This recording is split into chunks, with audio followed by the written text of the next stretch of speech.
Welcome to the Story Channel. Before we begin, I'd like to share a few notes. The content in this video uses AI-generated images and voice narration, combined with the channel's creative editing. Everything is intended solely for entertainment purposes and does not depict or reflect any real events or real people. Hope you enjoy the story and have a great time watching. The pen felt weightless in my hand. That's the thing nobody tells you about signing divorce papers. You expect it to feel heavy, monumental, like carving your name into stone. But it didn't.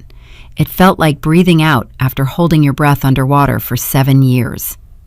My husband, Brandon, stood across the kitchen island with his arms folded, jaw tight, eyes full of that particular brand of fury that only comes when someone realizes they've been outsmarted. His attorney, a balding man named Gerald, who charged $400 an hour and smelled like stale coffee, kept shuffling papers and clearing his throat. "She's not even reading them," Brandon snapped. "Are you going to read them or just sign like an idiot?" I smiled. God, that smile. I'd been practicing it in the bathroom mirror for 3 months. Not too wide, not too smug, just calm, just peaceful. The kind of smile that says, "I know something you don't." "I've read every word already," I said, and signed the next page. Brandon slammed his palm on the counter. "I'll take even the wallpaper. I won't leave you a thing. You hear me? Not a single thing." My attorney, Diana Holloway, a woman with silver hair and the sharpest eyes I've ever seen, placed her hand gently on my forearm. Not a warning, a reassurance. We'd been over this. We'd been over everything. I signed the last page, set the pen down, and looked up at the man I'd spent 7 years of my life with. "Okay," I said, "it's all yours." Brandon blinked. Gerald blinked.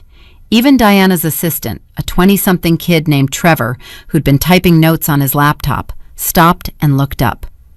"What?" Brandon said. "The house, the furniture, the car, the savings account you think I don't know is almost empty. Take it. Take the wallpaper, too, if you want." The silence lasted about 4 seconds. Then Brandon laughed, that cruel, barking laugh he'd developed somewhere around year 5 of our marriage. "You really are as stupid as I always said." 1 week later, he called me 17 times in a row. I let every single one go to voicemail. But I'm getting ahead of myself. Let me go back to the beginning, to the part where I still believed in us, because that's the part that makes everything else make sense. I met Brandon Caldwell on a Tuesday afternoon in September, 6 years before those divorce papers existed, at a Home Depot in Roseville, Minnesota. I was 29, standing in the paint aisle, holding 2 color swatches, Quiet Sage and Morning Dew, trying to decide which one would make my tiny studio apartment feel less like a place where hope went to die. "Go with the sage," a voice said behind me. I turned around, and there he was, 6'1", brown hair that curled a little at the temples, wearing a flannel shirt with the sleeves rolled up. He had paint on his hands, actual paint, not metaphorical, and he was grinning like he'd known me for years. "It's got more warmth," he said. "The other one's going to look gray in artificial light." "Are you an interior designer?" I asked. "I'm a contractor. Brandon." He stuck out his paint-stained hand, then pulled it back with a sheepish laugh. "Maybe not." I shook it anyway. "Ashley." That was it. That was the moment. Looking back, I wish I could grab 29-year-old me by the shoulders and say, "Run." But I can't. And honestly, the truth is those first years were real. At least, I think they were.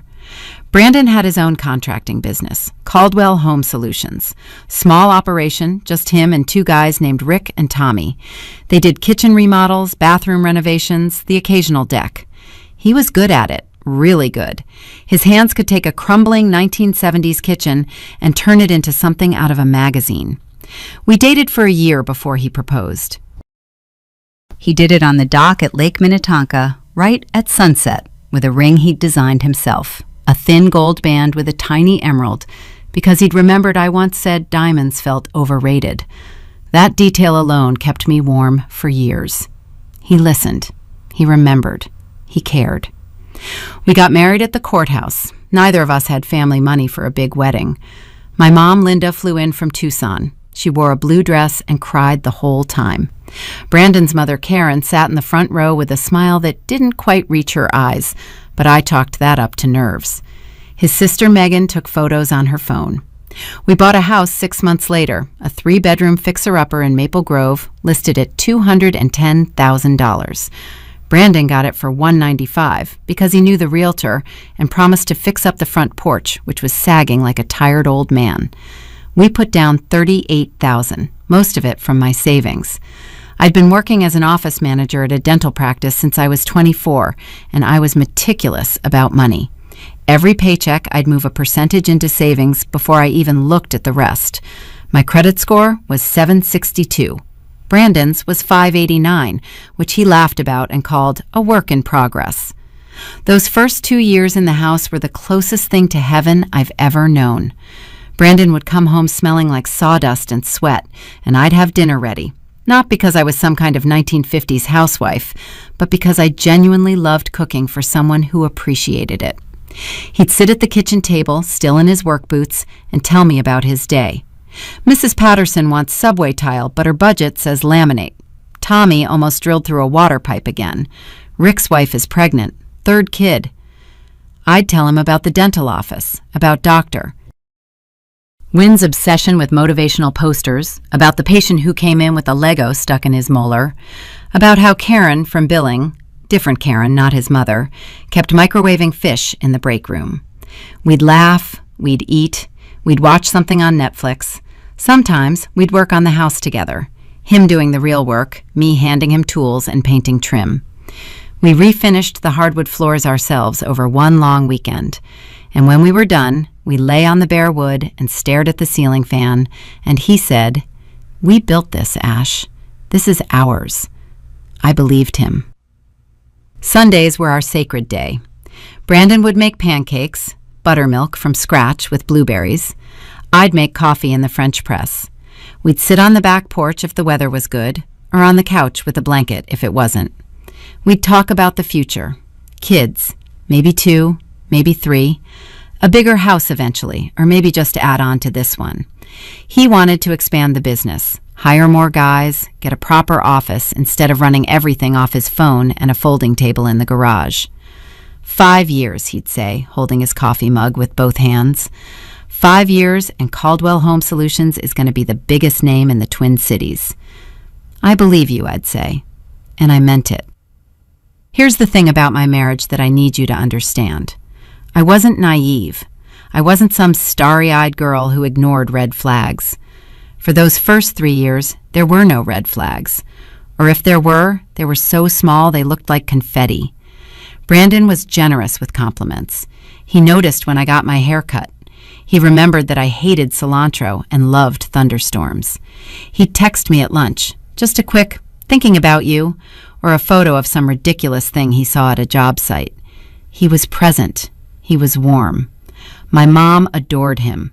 "He's a good one, Ashley," she'd say on the phone. "Don't let him get away." Even Karen, his mother, warmed up to me eventually. She started inviting us for Thanksgiving, and she'd actually set a place for me at the table without making it feel like an obligation. She taught me her cornbread recipe, which in Karen's world was the equivalent of a blood oath. Brandon's sister Megan and I became close. She'd come over on Saturday mornings and we'd go to the farmer's market together, picking out tomatoes and arguing about whether kale was actually edible or just a conspiracy. Megan was 7 years younger than Brandon, still figuring out her life, working part-time at a bookstore. She was sweet, scattered, and fiercely loyal to her brother. "He's different with you," Megan told me once, threading her arm through mine as we walked between stalls.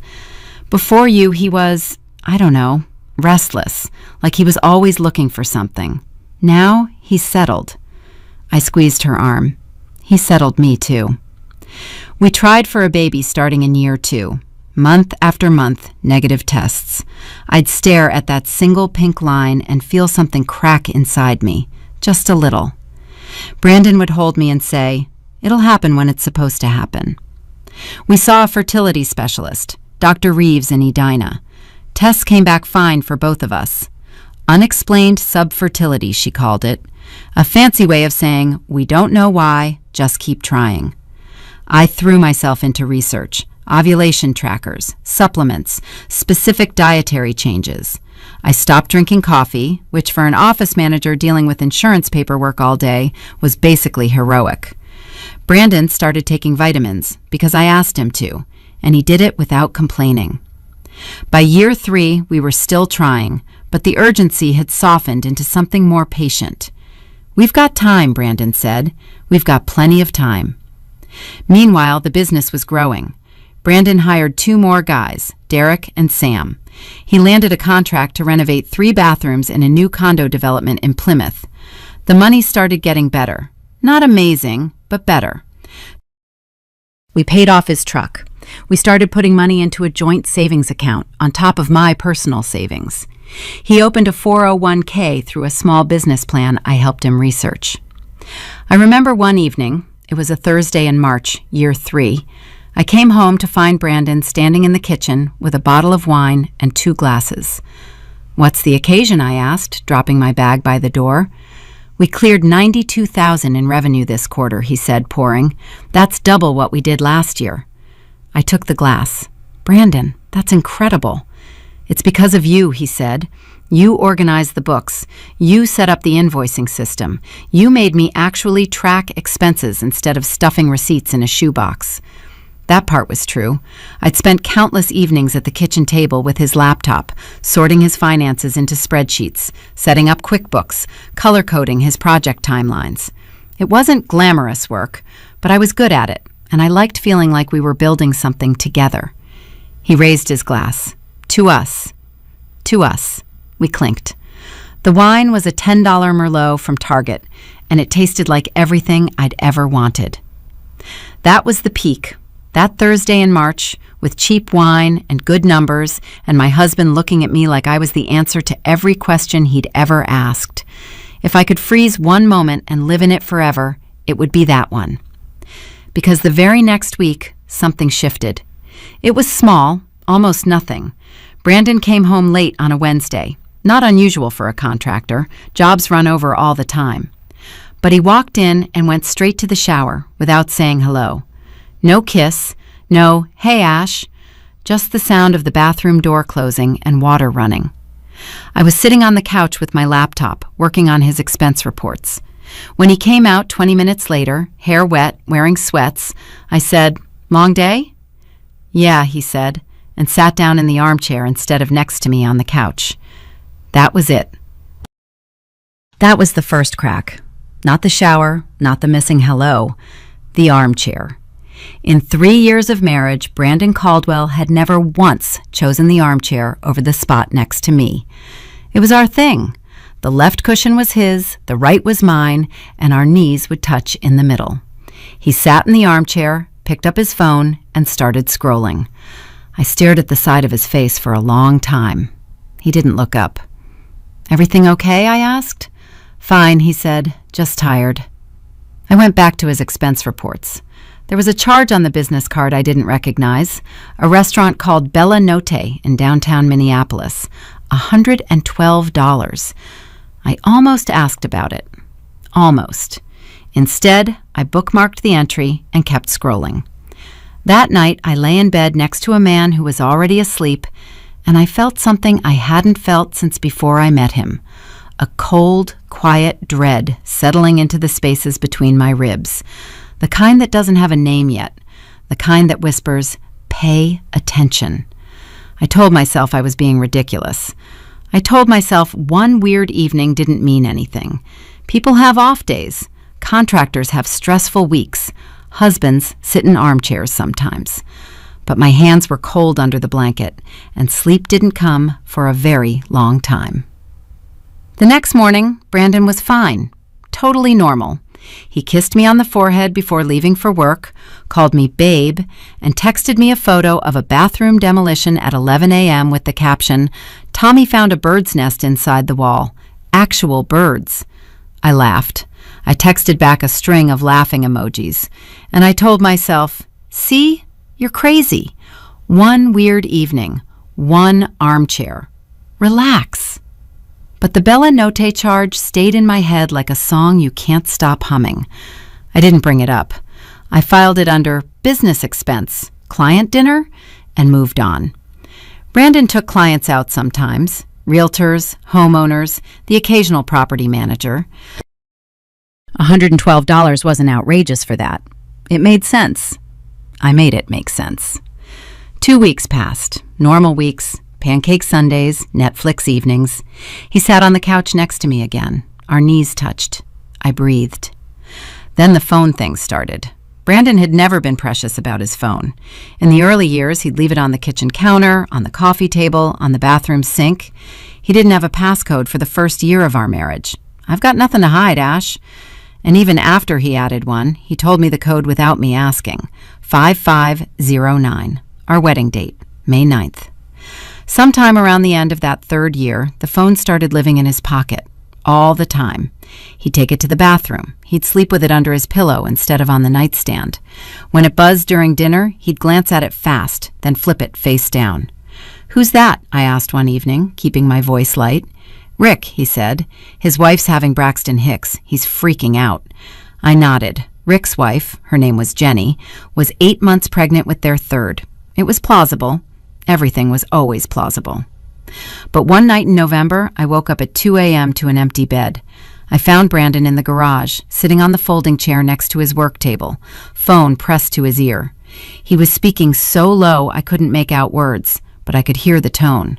Soft, intimate. The voice you use when you're telling someone something you don't want anyone else to hear. I stood in the doorway for maybe 10 seconds before he sensed me. He turned, and his face did something I'd never seen before. It rearranged. Fear to surprise to casual in under a second. "Hey," he said, pulling the phone away. "Rick again. Jenny's having contractions." "At 2 in the morning, you're on the phone with Rick?" "He's panicking." "I'm calming him down." "You were whispering." "I didn't want to wake you." He walked past me, back into the house, and climbed into bed. I stood in the cold garage for another minute, staring at the folding chair, at the space where he'd been sitting. The concrete floor was freezing under my bare feet. I could feel each crack, each imperfection. When I got back to bed, he was already asleep, or pretending to be. The next day, I did something I'm not proud of. While Brandon was in the shower, I picked up his phone from the nightstand. 5509, our wedding date. Incorrect passcode. I tried again. 5509, incorrect passcode. He'd changed it. My fingers went numb. I set the phone down exactly where it had been and walked to the kitchen and made coffee and stood at the counter gripping the mug so hard my knuckles turned white. He changed the passcode. That fact sat in my chest like a stone. People change passcodes for reasons, security updates, new phone, or because they have something on that phone they don't want their wife to see. When Brandon came out of the shower, towel around his waist, he grabbed his phone, glanced at the screen, and slid it into his jeans pocket. He didn't look at me. "I'm going to ask you something," I said, "and I need you to tell me the truth." He paused, mid-buckle on his belt. "Okay. Is there someone else?" The silence lasted 3 seconds. I counted. "Are you serious right now?" he said. Not angry, incredulous, almost amused. "Ashley, come on." "You changed your passcode." "The phone updated automatically. It reset my settings. I just haven't gotten around to—" "What's the new code?" He stared at me. Then he walked over, took my face in both hands, and kissed my forehead. 8123, my mom's birthday, August 23rd. "You happy?" "Why didn't you just tell me?" "Because it didn't occur to me that my wife would be checking my phone at 6 in the morning like a detective." He said it with a smile, but there was an edge underneath, a thin blade hidden in velvet. I felt it, and I stepped back from it. "I'm sorry," I said. "I've just been, I don't know, something feels off." Brandon sighed. He pulled me into a hug. He smelled like soap and aftershave and warmth. "Nothing's off, Ash. I've been stressed about the Plymouth contract, the developers being a nightmare about the tile specs. That's all, I promise." I let myself believe him. I let the hug melt the stone in my chest. I let the new passcode, 8123, feel like proof of transparency instead of what it actually was, a carefully prepared answer to a question he knew I'd eventually ask. That evening, when he was out picking up materials from the supply store, I tried the new code. 8123. It worked. I scrolled through his texts with shaking hands.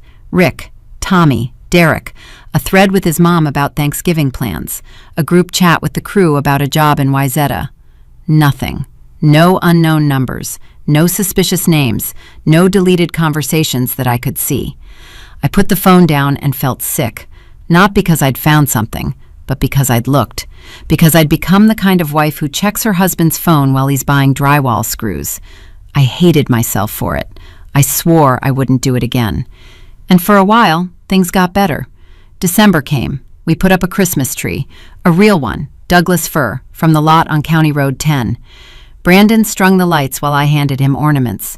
We hosted Megan for Christmas Eve dinner. I made a ham and scalloped potatoes.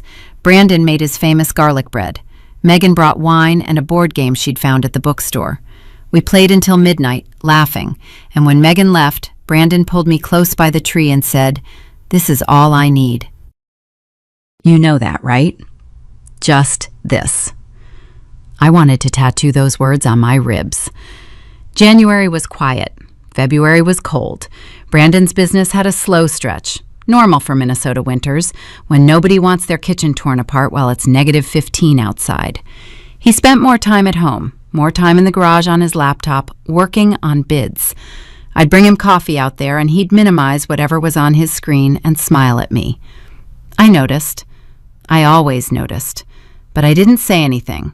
I'd promised myself I wouldn't be that wife. March hit, and the jobs picked back up. Brandon was gone more. Early mornings, late evenings. He picked up a big project in Eden Prairie, a full kitchen gut and remodel for a couple who just bought a mid-century modern. He talked about it constantly. The wife has incredible taste. She wants open shelving with brass hardware. She found this amazing backsplash tile from a place in California. The wife. Her name came up casually at first. Jennifer. Jennifer wants the island moved 18 inches to the left. Jennifer changed her mind about the countertops. She wants quartz now, not granite. Jennifer sent me this photo of what she wants the lighting to look like. Jennifer sounds very involved, I said one night, aiming for playful. She's a perfectionist, Brandon said, but in a good way. She actually knows what she wants, which makes my job easier. What does her husband think? Oh, he's hands off. Travels a lot for work, some consulting thing. She's handling the whole renovation herself. Something cold brushed the back of my neck. A wife, alone in a house, with my husband, every day. Stop it, I told myself. He's a contractor. He works in people's homes. Half his clients are women. This is his job. But the late nights got later. The texts got more frequent. I could hear his phone buzzing from across the room, and he'd pick it up with a speed that bordered on urgent. He started caring about his appearance in ways he never had before. New jeans, a haircut from an actual barber instead of the great clips he'd been going to for years. Cologne. Brandon had never worn cologne in his life, and suddenly there was a bottle of something called Bleu de Chanel on the bathroom shelf. "Since when do you wear cologne to rip out someone's kitchen cabinets?" I asked, keeping my voice light. Always light, always casual, always the cool wife who doesn't nag. "Jennifer's house smells like a candle store," he said. I felt weird showing up smelling like sawdust. "You've always smelled like sawdust. I like it." "Well, I'm trying to be more professional." He kissed my cheek. "Stop worrying." I called Megan that weekend. We met at our usual coffee place, a little spot in Maple Grove called Bean and Gone. I didn't plan to bring it up. I told myself I was just having coffee with my sister-in-law, but 3 sips into my latte, it spilled out. "Has Brandon seemed different to you?" Megan tilted her head. "Different how?" "I don't know. Distant. Distracted. He's got this new client, Jennifer, and he talks about her constantly, and he's wearing cologne now, and I feel like I'm going crazy." Megan set her cup down. "Ash, Brandon adores you. He literally told me last week that you're the best thing that ever happened to him." He said that? Word for word. He said, "Megan, I don't deserve her." That sentence landed in my chest like a warm compress. I don't deserve her. It was exactly what I needed to hear. "I think you're stressed," Megan said gently.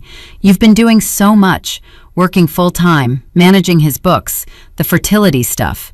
That takes a toll. Maybe you guys need a weekend away, just the two of you." "Yeah," I said, "maybe." And for what it's worth, Brandon's always been bad at work-life balance.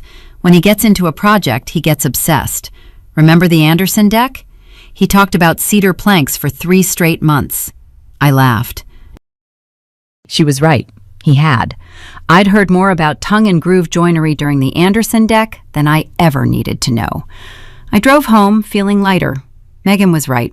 I was stressed. I was projecting. I'd take her advice. Plan a weekend away. Maybe the North Shore. Brandon loved Lake Superior. I walked in the front door with a smile on my face, already composing the text I'd send him about cabin rentals in Duluth. The house was quiet. His truck was in the driveway, so he was home. I checked the kitchen. Empty. Living room. Empty. Then I heard it, coming from upstairs.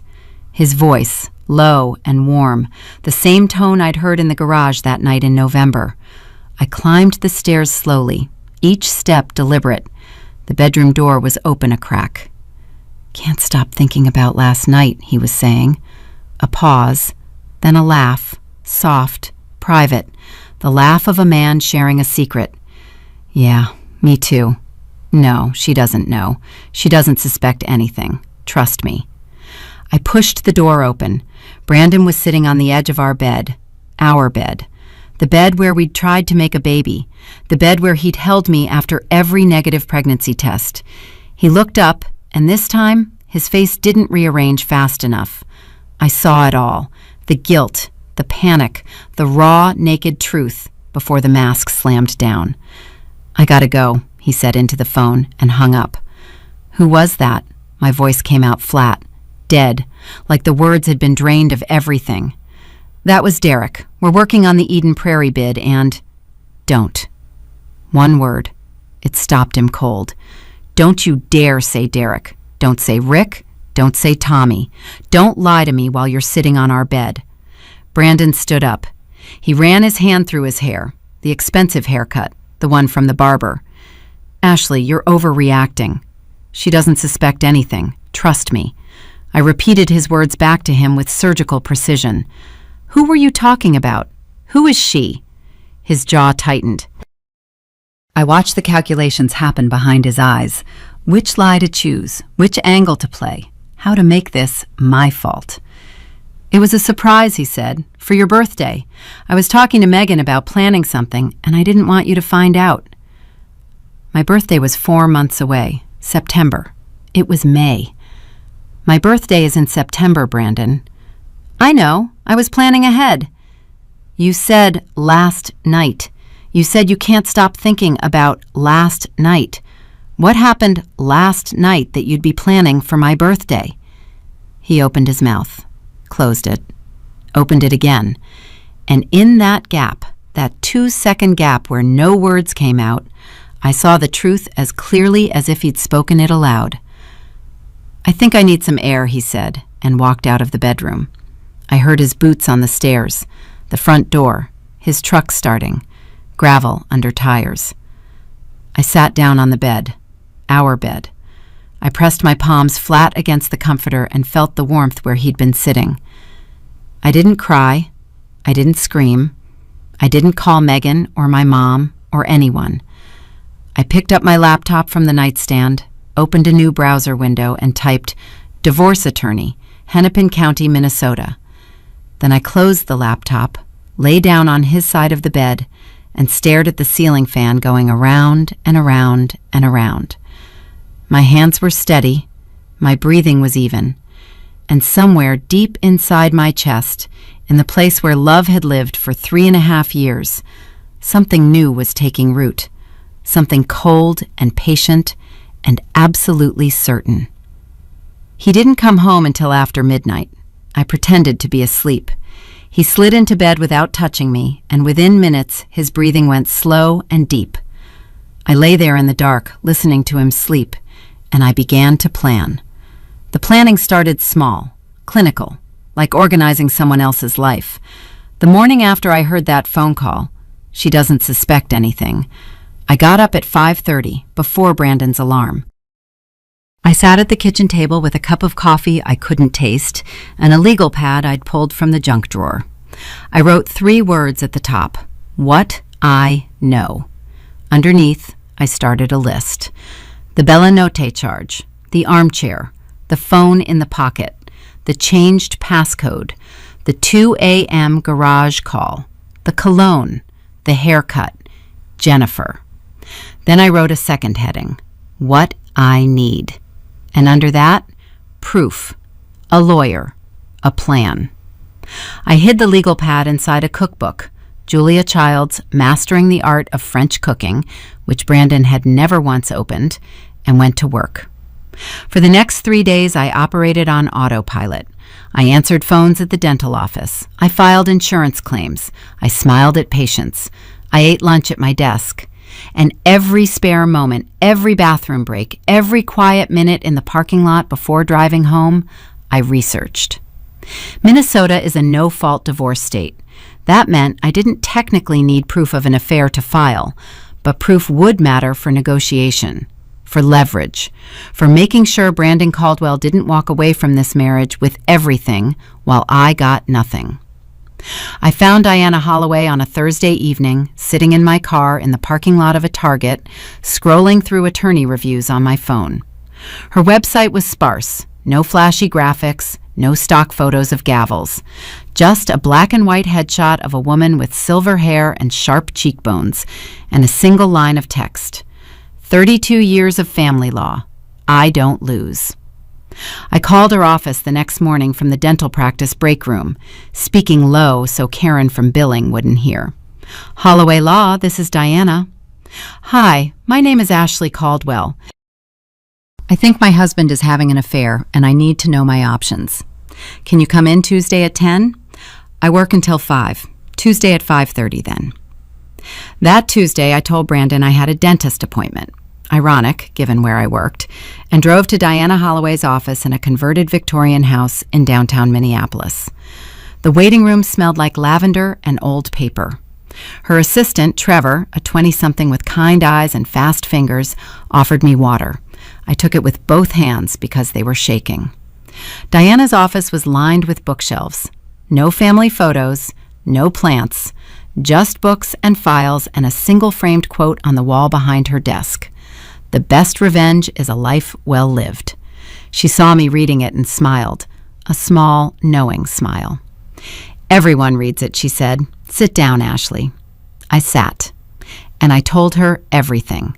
The Bella Notte charge, the phone calls, the cologne, Jennifer, the conversation I'd overheard. She doesn't suspect anything. I spoke for 22 minutes without stopping. Diana listened without interrupting, making occasional notes on a yellow legal pad. When I finished, she set her pen down. Here's what I need you to understand, she said. In Minnesota, marital property is divided equitably, not equally, equitably. That means a judge considers contribution, duration, earning capacity, and a dozen other factors. You contributed the majority of the down payment on the house. You've been managing his business finances for free. You've maintained a stable income throughout the marriage. These facts matter. What about the affair? If we can document it, it strengthens your position. Not legally in terms of fault, but practically in terms of negotiation. Judges are human beings. They notice patterns. What do I do now? Diana leaned forward. You do nothing different. You don't confront him. You don't move money. You don't change your behavior. You keep being Ashley. But quietly, carefully, you start gathering documentation. Financial records, screenshots of unusual charges, a timeline of his behavior changes. And you let me do the rest. She quoted her retainer, $5,000. I had it in my personal savings, the account Brandon didn't know about, the one I'd kept since before our marriage. I wrote the check that afternoon. That was the beginning of my 3-month plan, and for the first 6 weeks, it worked perfectly. I was calm. I was methodical. I was a woman with a secret, and the secret gave me power. Then, everything fell apart. It was a Sunday morning in late June, Pancake Sunday. Brandon was at the stove, spatula in hand, and I was pouring coffee when his phone buzzed on the counter. He was flipping a pancake and didn't reach for it immediately. I glanced down, reflex, not intention, and saw the notification on the lock screen. A text from a contact saved as J. Last night was incredible. I can't wait to see you Monday. Miss you already. The pancake sizzled. Brandon turned around, saw my face, and looked at the phone. His expression didn't change. He simply reached over, picked it up, slid it into his pocket, and went back to cooking. "Babe, can you grab the syrup?" he said. I stood there. The coffee pot was still in my hand. The kitchen smelled like butter and blueberries and something rotten underneath, something I'd been smelling for months but couldn't name until that exact moment. I set the coffee pot down. I got the syrup. I sat at the table and ate 2 pancakes and tasted nothing. Brandon talked about a job in Minnetonka. I nodded. He asked if I wanted to go to Home Depot later. I said sure. Inside, I was screaming. But the plan. Diana had said don't confront, don't react, gather and wait. So I gathered, and I waited. And that night, after Brandon fell asleep, I went to the bathroom, sat on the cold tile floor, pressed a towel against my face, and sobbed until my ribs ached. This became my routine. Smile during the day, die at night. The next 2 weeks were the worst of my life. Worse than the negative pregnancy tests. Worse than the night I heard him on the phone. Because now I knew, not suspected, knew.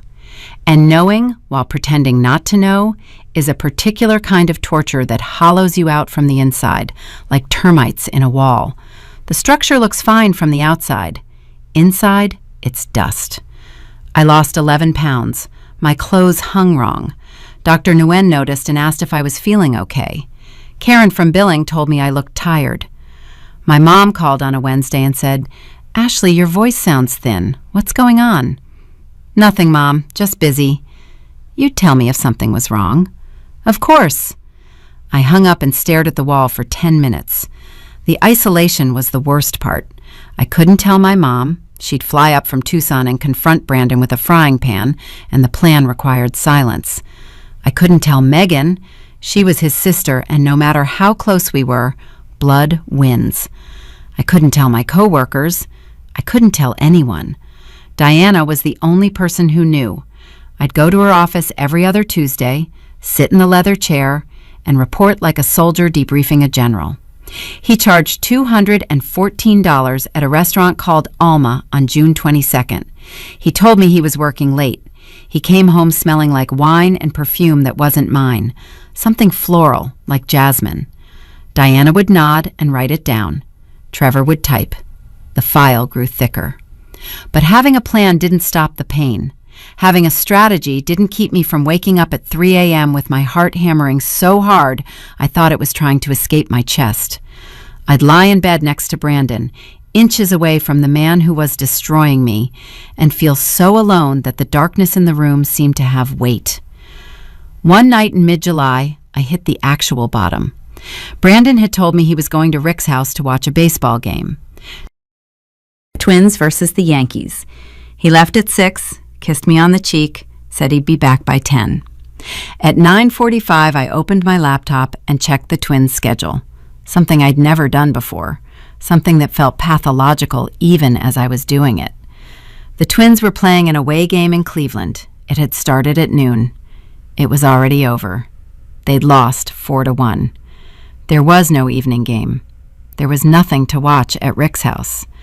Brandon had lied about the most verifiable thing imaginable, a baseball schedule that anyone with Google could check in 3 seconds. He'd gotten lazy, or he'd stopped caring enough to lie well. I sat on the couch in the dark living room, laptop glowing on my knees, and something inside me finally broke. Not cracked, broke. like a plate hitting a tile floor. I could almost hear the sound. I called Diana. It was 10 at night. She answered on the second ring. "I can't do this anymore," I said. My voice was a whisper. "I can't sleep next to him. I can't eat his pancakes. I can't smile. I'm disappearing, Diana. I'm literally disappearing. I've lost 11 pounds, and I can feel my hip bones when I lie down, and I don't recognize my own face in the mirror." Diana was quiet for a moment. Then she said something I'll never forget. "Ashley, listen to me. You are not disappearing. You are being compressed. There's a difference. Coal gets compressed, and coal becomes diamond. You have 6 more weeks. Can you give me 6 more weeks?" "I don't know." "Yes, you do. You know exactly what you're capable of. That's why you called me instead of calling him. That's why you're building a file instead of burning his clothes. You are the strongest client I have ever had, and I've been doing this for 32 years. 6 more weeks, then we move." I wiped my face with the back of my hand. "What happens in 6 weeks?" "In 6 weeks, his biggest contract, the Eden Prairie job, closes out. He'll receive final payment. That money enters the marital estate. Additionally, I've subpoenaed his business bank records, and my forensic accountant is finding some very interesting discrepancies in how he's been reporting income. There's money he's been hiding, Ashley. Not a lot, but enough to change the math." "How much?" "We're still confirming, but it looks like he's been routing portions of client payments through a separate account, roughly $23,000 over the past year that never showed up in the joint finances or in the business books you maintained. $23,000 hidden, while I sat at the kitchen table every night organizing his QuickBooks. 6 weeks, Diana repeated, and then this man is going to learn the most expensive lesson of his life. I breathed. In and out. In and out. "Okay," I said. 6 weeks. I hung up and sat in the dark until Brandon's headlights swept across the living room windows at 11:15, an hour and a half after the non-existent baseball game should have ended. He walked in smelling like that jasmine perfume again, and I pretended to be asleep on the couch. "Hey," he said softly, shaking my shoulder. "You fell asleep out here." How was the game?" "Good. Twins won." The Twins had lost 4-1 in Cleveland at noon. "That's great," I murmured, and let him lead me to bed. The next morning, something was different. Not in Brandon, in me. I woke up and the grief was still there, heavy as a wet blanket, but underneath it was something harder, something with edges. Diana's words kept echoing. "You are being compressed." Fine. Then I'd become the hardest thing in the room. I started my morning differently. Instead of checking Brandon's phone or obsessing over his schedule, I opened my personal laptop and began a spreadsheet. Assets, liabilities, every dollar I could trace. The house, current Zillow estimate, $268,000. The mortgage balance, $141. His truck, paid off, worth maybe $22,000. My car, a 2019 Honda Civic, worth about $14,000. The joint savings, last I'd checked, just under $19,000, but I suspected Brandon had been draining it. My personal savings, the account he didn't know about, $31,000. I documented everything, screenshots of bank statements, PDFs of mortgage documents, a copy of the deed, which had both our names, the 401k statements. His had about $42,000, mine, through the dental practice, had $28,000. Then I did something Diana had suggested weeks ago that I'd been too scared to do. I drove to the Hennepin County Recorder's office on my lunch break and pulled the property records for our house in Maple Grove. I wanted to confirm what I already knew, that the deed was in both names, that the mortgage was joint, that my $38,000 down payment was documented. It was. All of it. Black and white. On record. But that's not what changed everything. What changed everything was a phone call I received 3 days later on a Thursday afternoon from someone I never expected. Megan. "Ash," she said, and her voice was shaking. "I need to tell you something, and you're going to hate me for not telling you sooner." My hand tightened around the phone. I was standing in the parking lot of the dental practice, sun beating down, asphalt radiating heat. "What is it?" "I know about Jennifer. I've known for 2 months. Brandon told me. He made me swear not to say anything. He said it was just a fling, that it would burn out, that he loved you and he'd end it. And I believed him, Ash. I believed him because he's my brother and I'm an idiot." The parking lot swam. I put my hand on the hood of my Civic to steady myself. "But it's not burning out," Megan continued, her voice cracking. "He brought her to Mom's house last weekend, while you thought he was at a job site. He brought her to Mom's house, and Mom made them lunch, Ashley. She set a place for her at the table. Karen had met Jennifer. Karen had made her lunch. Karen, who taught me her cornbread recipe like a blood oath, had welcomed my husband's mistress into her home while I was at work managing her son's books for free. "Ash, are you still there?" "I'm here," I said. My voice sounded like it was coming from very far away, from underwater, from the bottom of a well. "I'm so sorry. I should have told you the second I found out. I was trying to protect everyone, and instead God, Ashley, I'm so sorry." "Megan, I need you to listen to me very carefully." I took a breath. The parking lot came back into focus. The sun was still beating down. My hand was still on the hot hood of my car, and I could feel the metal burning my palm, and I didn't move it. "I already know. I've known for months, and I have a plan. But I need to know, are you with me or are you with him?" The silence on the line lasted 5 seconds. I counted every one. "I'm with you," Megan whispered. "Tell me what you need." I told Megan what I needed, and she delivered. Over the next 5 weeks, Megan became my quiet intelligence network. She didn't ask questions about the legal strategy. Diana had advised me to keep those details tight. But she fed me information that money couldn't buy. She told me when Brandon brought Jennifer to Karen's house again. She told me the dates, the times, and once she texted me a photo she'd taken from the kitchen window. Brandon and Jennifer sitting on Karen's back porch, his arm around her shoulders, 2 glasses of wine on the railing. Jennifer was blonde, mid-30s, wearing a sundress. She was laughing at something Brandon had said, and his face, God, his face. He was looking at her the way he used to look at me, the way he looked at me that Thursday in March with the $10 Merlot. I saved the photo. I sent it to Diana. I didn't cry. The coal was compressing. Megan also confirmed something Diana's forensic accountant had suspected. The Eden Prairie job was bigger than Brandon had told me. The contract wasn't just a kitchen remodel. Jennifer and her husband, his name was Kyle, and he was apparently some kind of tech consultant who traveled 3 weeks out of every month, had hired Brandon for a full first-floor renovation. Kitchen, dining room, living room, and a home office addition. The total contract was $187,000. Brandon had told me it was $90,000. Half the money was missing.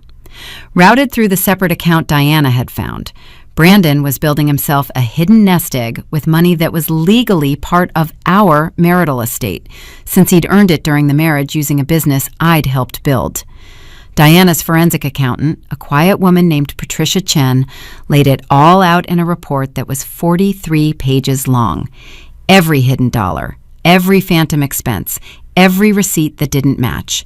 Brandon had been siphoning money for almost a year, a little at a time, like a man filling a swimming pool with a garden hose.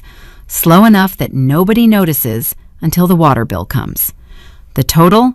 $41,000. Not 23, as Diana had initially estimated. 41. I sat in Diana's office reading that number, and I laughed. I actually laughed, because $41,000 was almost exactly what I'd contributed to the down payment on our house, plus the years of free bookkeeping, plus every evening I'd spent at that kitchen table organizing his business while he was out with Jennifer. He stole my contribution, I said, dollar for dollar. Diana nodded, and a judge is going to see that very clearly. The 6 weeks passed. The Eden Prairie job closed out in mid-August. Brandon received final payment. I knew this because Megan told me Kyle had written the check and because Diana's accountant tracked the deposit. $89,000 went into the business account. The rest, the other $98,000, went into the shadow account. Brandon was getting bolder.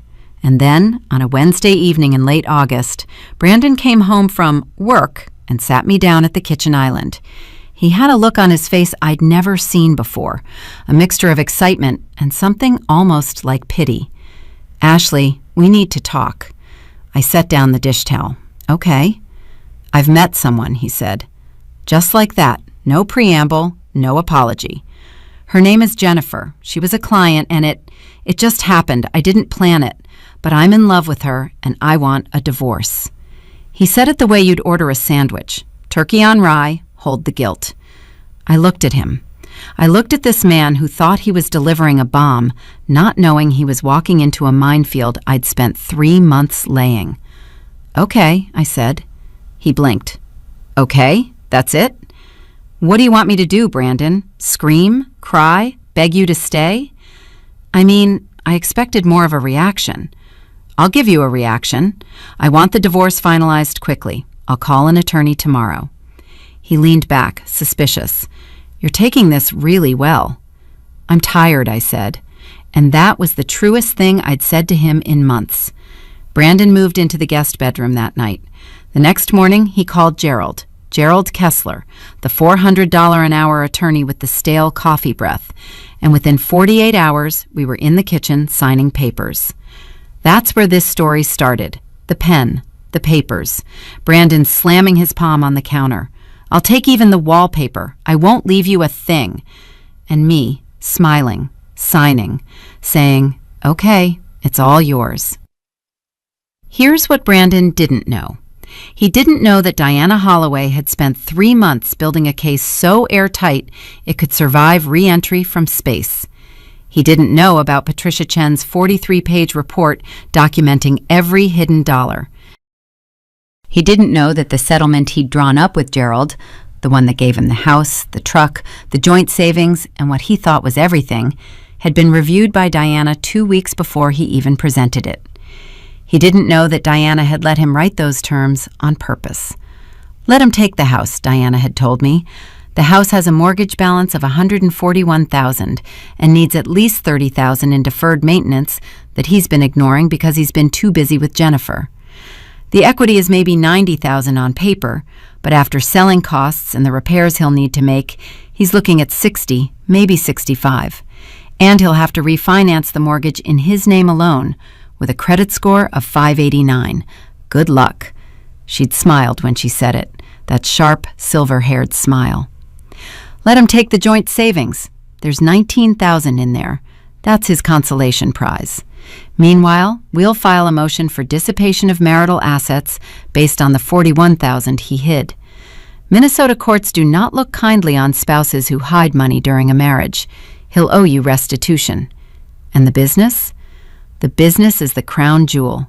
Caldwell Home Solutions generated over $320,000 in revenue last year. You contributed to its growth: unpaid labor, bookkeeping, financial management. Under Minnesota law, you're entitled to a share of the business's value as marital property. My appraiser values it at approximately $210,000, factoring in equipment, client relationships, and projected revenue. I remembered staring at Diana. How much do I get? Given your contributions and the dissipation claim, I'm asking for 60% of the business value, plus full restitution of the hidden funds, plus your personal savings remain untouched since they were premarital assets. We're looking at roughly $167,000, paid out over 18 months. Or he can liquidate. Brandon thought he was taking everything. He was signing away a fortune. The day after the signing, I moved into a furnished one-bedroom apartment in St. Louis Park. It was small and clean and quiet, and the first night I slept there, I slept 7 hours straight. the longest unbroken sleep I'd had in 4 months. 3 days later, Diana filed the dissipation motion. Gerald Kessler received the 43-page forensic report via certified mail. I know the exact moment Brandon found out because Megan called me. "He's at Mom's house," she said, her voice a mixture of awe and fear. "He's screaming. He just threw a chair." Gerald called him and told him about the hidden accounts, and Brandon keeps saying, "She can't do this. She can't know about that." Karen's trying to calm him down, and he told her to shut up. "Is he okay? Is anyone in danger?" "No, he's scared, Ash. He's really, really scared." Good, I thought. And then I felt guilty for thinking it. And then I didn't. Brandon called me 17 times that evening. I let every call go to voicemail. The messages escalated like a weather system building toward a tornado. The first was almost polite. "Ashley, we need to talk about this filing. Call me back." The fifth was angry. "You went behind my back? You hired a forensic accountant? Are you kidding me?" The 12th was desperate. "Ash, please pick up. We can work this out. I made mistakes, okay? I know that. But this is going to destroy me." The 17th was quiet, almost a whisper. "I didn't think you had it in you." I saved every voicemail. I sent them to Diana. The court hearing was 6 weeks later, in early October, a Tuesday morning. Hennepin County Family Court, Judge Patricia Morales presiding. Brandon sat on one side with Gerald, who looked like he'd aged 10 years. I sat on the other with Diana, who looked exactly the same as the first day I'd met her. Silver hair, sharp eyes, absolute certainty. Brandon wouldn't look at me. He stared at the table, jaw clenched, hands clasped. He'd lost weight, too, I noticed. His flannel shirt hung loose at the shoulders. The expensive haircut had grown out. Diana presented Patricia Chen's report. She presented the bank records. She presented the timeline of hidden deposits. She presented a sworn affidavit from Megan confirming that Brandon had introduced Jennifer to his family while still married, demonstrating that the affair was not a brief indiscretion, but an ongoing, deliberate deception. Gerald tried to argue that the hidden funds were legitimate business reserves. Judge Morales asked him to explain why legitimate reserves would be kept in a personal account under Brandon's name alone, with no corresponding entries in the business books. Gerald didn't have a good answer. The judge ruled in my favor on every point. Full restitution of the $41,000 in hidden funds, 55% of the appraised business value, $115,500, payable over 24 months. My personal savings of $31,000 remained untouched. Brandon kept the house, the truck, the joint savings, and the mortgage he couldn't afford. When the judge read the final numbers, Brandon put his head in his hands.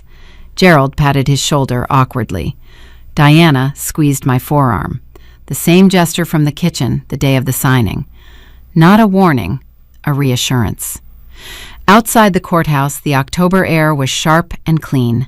Leaves were turning on the maples along the sidewalk, gold and red, the colors of a Minnesota fall. Diana shook my hand. "You did it," she said. "We did it." "No, Ashley, I filed the papers.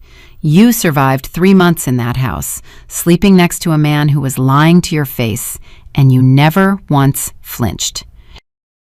That was all you." I drove back to my apartment in St. Louis Park. I sat on the couch, my couch, the only couch, no armchair in sight, and I called my mom. "Mom," I said, "I'm getting divorced." She was quiet for 3 seconds. Then, "Tell me everything." So I did, every detail. The Bella Notte charge, the cologne, the phone calls, Jennifer, Karen making lunch for the other woman, the hidden money, Diana, the plan, all of it. When I finished, my mom was crying. Not sad tears, furious ones. "I'm flying up there," she said. "You don't need to. I'm flying up there, Ashley Marie, and I'm bringing my cast iron skillet." I laughed for the first time in months, a real laugh, the kind that starts in your belly and doesn't stop. 6 months later, I was sitting on the porch of my new apartment, I'd upgraded to a 2-bedroom in Minnetonka, closer to work, with a view of a small lake, drinking coffee from a French press. It was a Saturday morning in April. The ice was melting. The world was thawing. So was I. Brandon had been forced to sell the house. His credit score couldn't support the refinance, exactly as Diana had predicted. He sold it for $252, less than the Zillow estimate because the deferred maintenance scared off 3 buyers. After paying off the mortgage and closing costs, he cleared about $90,000. Most of it went to me. Caldwell Home Solutions was still operating, but barely. Derek and Sam had quit after the divorce became local news. Contractors talk, and nobody wanted to work for a guy known for cheating on his wife and hiding money. Rick stayed, loyal to the end, but one man and a truck isn't a business, it's a hustle. Jennifer, I heard through Megan, had ended things with Brandon 2 weeks after the court ruling. It turned out that Jennifer's husband, Kyle, had also filed for divorce, and Kyle's attorney was considerably less forgiving than Diana. Jennifer was dealing with her own financial reckoning and apparently decided that a broke contractor with a gutted business and a credit score in the 500s wasn't worth the trouble. Brandon moved into a 1-bedroom apartment in Brooklyn Park. Megan told me he'd started therapy, which I genuinely hoped was true. I didn't wish him suffering. Not anymore. The rage had burned out somewhere around January, replaced by something quieter. Not forgiveness, not yet, maybe not ever, but something like release. Karen never called me, not once. I didn't expect her to. But Megan showed up at my new apartment with a housewarming gift, a cookbook, Julia Child's Mastering the Art of French Cooking, a brand new copy to replace the one I'd left behind, the one that had hidden my legal pad. I figured you'd want a fresh start, she said. No secrets hidden in this one. I hugged her so hard, she squeaked. My mom visited for a week in May. She slept in the 2nd bedroom and cooked me dinner every night and didn't bring the cast iron skillet, though she swore it was in her checked luggage. We sat on the porch by the lake one evening, watching the sun go down, and she said, "Are you okay, baby? Really okay?" I thought about it. Really thought. Was I okay? I'd lost a marriage. I'd lost 4 years to a man who didn't deserve them. I'd lost 11 pounds, I was still trying to gain back, and sleep still didn't come easy. And some nights I'd wake up reaching for a body that wasn't there. Not because I missed him, but because the absence had its own weight. But I had my savings. I had my credit score, 768 now, actually higher than before. I had a job I was good at, and a boss who'd given me 2 extra days off without asking why. I had Diana Holloway's number in my phone. I had Megan. I had my mom. I had a French press and a lake view and a 2nd bedroom that might, someday, be something other than a guest room. "Yeah, Mom," I said. "I'm okay," she squeezed my hand. The sun hit the lake and turned it gold, and the light was warm on my face, and I breathed out, long, slow, all the way, like surfacing after being underwater for a very long time. Brandon once said, "We built this, Ash. This is ours." He was lying on the hardwood floor we'd refinished together, and I believed every word. He was right about one thing. We did build something. He just never understood that the strongest thing we built was me.